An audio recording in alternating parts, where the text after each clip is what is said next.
Antes de comenzar, aclarar que la segunda parte del título es así, no porque sea realmente un mito, porque Carlos II no es un mito, es todo lo contrario, más bien un antimito. Sin embargo, la he puesto por varios motivos.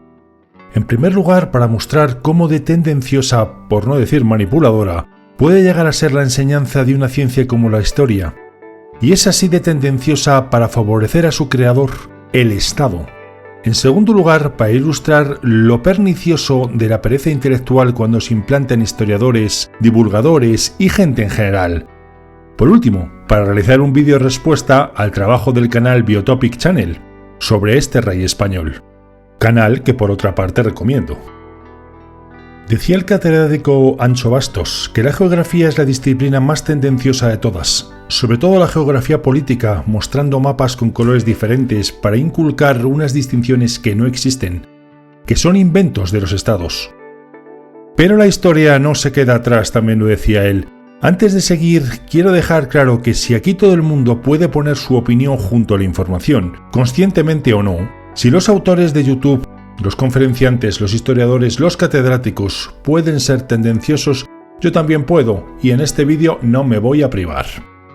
Como digo, Carlos II siempre se nos ha presentado a los españoles como el peor rey que tuvimos en toda España, el último de la dinastía de los Habsburgo, una dinastía que había traído grandes logros a España con sus dos principales reyes, Carlos I, quinto de Alemania, y Felipe II, pero que había ido decayendo con sus hijos Felipe III y Felipe IV hasta terminar de decaer del todo con Carlos II, a quien el pueblo español apodó como el hechizado, por no tener descendencia, aun intentándolo mucho.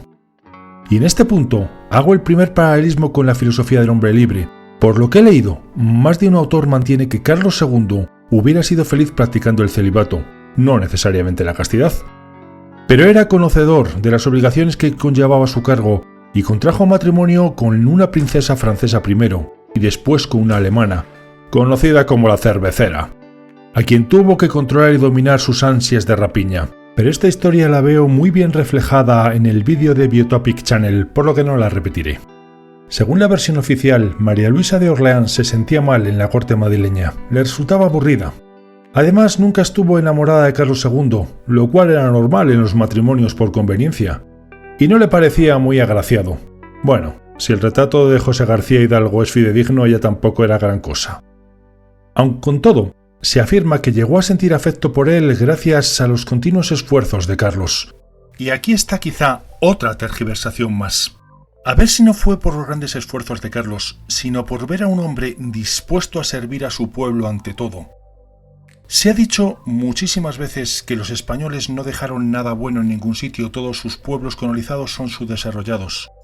Bien, a Carlos II le debemos la incorporación de las dos Californias, tanto la de la península como la del norte, una de las regiones más ricas y más desarrolladas de la Tierra. Más bien lo que pudo suceder fue encontrar un hombre al mando de una corte donde se degustaba chocolate, toda una exquisitez, con joyas con auténtico oro y esmeraldas de Indias, con vestidos teñidos de esos rojos propios del palo de Brasil, que no se llama así por el país sino al revés, vestidos como el que parece, insisto en el parece, lucir en el retrato de la imagen. Pero volviendo al tema de hasta qué punto puede ser tergiversada la historia, consciente o inconscientemente, se afirma que al nacer Carlos II, muy pocos en la corte le auguraban un largo reinado. Incluso el embajador francés lo dejó por escrito en una carta a su rey. Por este motivo no le dieron una formación acorde a su responsabilidad. Además, afirman las fuentes que no habló hasta los 10 años, no leyó hasta los 12 y no supo firmar hasta los 15. Lo que siempre se ha considerado un demérito. Pero, ¿esto no indica que doble o triple debió ser su esfuerzo y doble o triple debe considerarse su mérito? Más aún, se cree que padecía el síndrome de Klinefelter. De ser así, cuádruple fue su esfuerzo y proporcional su mérito. Sin embargo, no se trata ya solo de los obstáculos personales. Se trata del reino que le habían dejado. Carlos II dio una bancarrota, eso es cierto. Pero es que sus antepasados habían incurrido en 6 anteriores, o más. Habían envilecido la moneda todo lo posible para llevarse toda la plata y el oro proveniente de las Indias a Europa y financiar guerras con ellas. Compárese en el mapa el inmenso esfuerzo que se hizo por 4 palmos de tierra. Más aún, mientras se acostaba con una y con otra, su padre había entrado en guerra con Portugal y había perdido. No solo el reino, sino todo el imperio portugués, con sus posesiones en lo que hoy sería Cabo Verde, Angola, Mozambique, Somalia, Omán, Dubái, India, China. Eso para los que miran las grandezas de un rey por la cantidad de kilómetros cuadrados y de personas sometidas. Los franceses habían entrado en Cataluña, es decir, en el territorio del reino cofundador de España. El pueblo pasaba hambre y estaba sableado impuestos por casi todo, por el pescado de río, por el pescado de mar, por la nieve para conservar alimentos. La moneda se había devaluado tanto que se volvió al trueque. Todo este panorama tuvo que asumirlo Carlos II con todas las limitaciones personales que se quiera. Pero aun asumiendo todas esas deficiencias, se le puede aplicar el dicho: si Dios no me dio cualidades para gobernar, me dio súbditos en quien delegar. Y el saber delegar en súbditos de mayor valía es una de las mayores virtudes que puede tener un gobernante. Virtud que puede compensar todos los defectos. Se puede contraargumentar que Carlos II no poseía esa virtud, simplemente tuvo suerte o casualidad. Como decía Napoleón, prefiero generales con suerte que buenos generales. La primera grata casualidad fue su medio hermano Juan José de Austria, que con sus hombres depuso al gobierno despilfarrador y comenzó a implantar las reformas en 1678. Desgraciadamente a los 2 años murió, y una situación de aquel calibre no puede darse la vuelta tan rápido. Pero por casualidad, por lo visto, Carlos II dio con Juan Francisco de la Cerda para sustituirle como válido. El duque de Medinaceli realizó una reforma monetaria dejando a las arcas públicas vacías. Pobre Estado, que ya no tenía fondos que dilapidar. Sin embargo, él trajo no la hiperinflación, sino la hiperdeflación. Las hiperdeflaciones no interesan a los estados porque les impiden seguir esquilmando al pueblo. Por lo tanto, son poco estudiadas en las universidades estatales.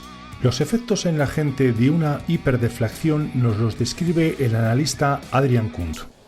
Un paquete de cigarrillos americanos, que era con lo que se pagaba todo, ¿no? La moneda del mercado negro costaba el 21 de junio 45 marcos, 3 días más tarde 6 marcos, y el día 25 2 marcos 50. Una deflación increíble, ¿no?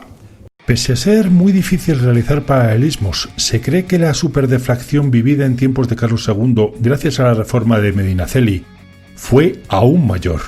Hay que imaginar lo maravilloso que debió ser para el pueblo ver cómo esas monedas que no valían nada comenzaban a ser aceptadas y cada día que pasaba podían pagar más con ellas. No sé cómo Juan Francisco de la Cerda no tiene un monumento en algún sitio, pero como siempre, los hombres que dan el poder al pueblo y se lo quitan a los estados no suelen durar mucho. En 1684, Carlos II nombra como válido a Juan Manuel Álvarez de Toledo, Portugal y Pimentel. Es de suponer que también por casualidad o por suerte. El conde de Oropesa llegó con la idea de poner en el Consejo de Hacienda a gente que supiera del oficio. ¿Y dónde estaban los mejores del reino? En el Consejo de Indias, el organismo de comercio más importante. Allí encontró a Carlos Ramírez de Arellano, del que no he sido capaz de localizar ni una imagen. Aquellos 2 hombres controlaron el gasto de la Casa Real. Ordenaron poner a cero el presupuesto para tratar de equilibrarlo. Eliminaron varios impuestos al consumo, como el del 4,1%. Comenzaron las artesanías textiles catalanas que después darían paso a la importante industria textil catalana y se condonaron las deudas a los municipios para permitirles la recuperación. Ciertamente no todo fue de color de rosa. Hubo tiempos de malas cosechas y los madrileños, conocidos popularmente como gatos, pasaron momentos de carestía, terminando con el motín de los gatos asaltando la casa del valido. Pero aun con todo, el nivel de vida creció y se pusieron las bases para la recuperación económica que tan gratamente sorprendieron a Felipe V, el rey reformador, el que se creía una rana y no se bañaba. Por todas estas cualidades, algunos en España pensamos que deberíamos cambiar en los libros de historia el mote del hechizado por el de Carlos II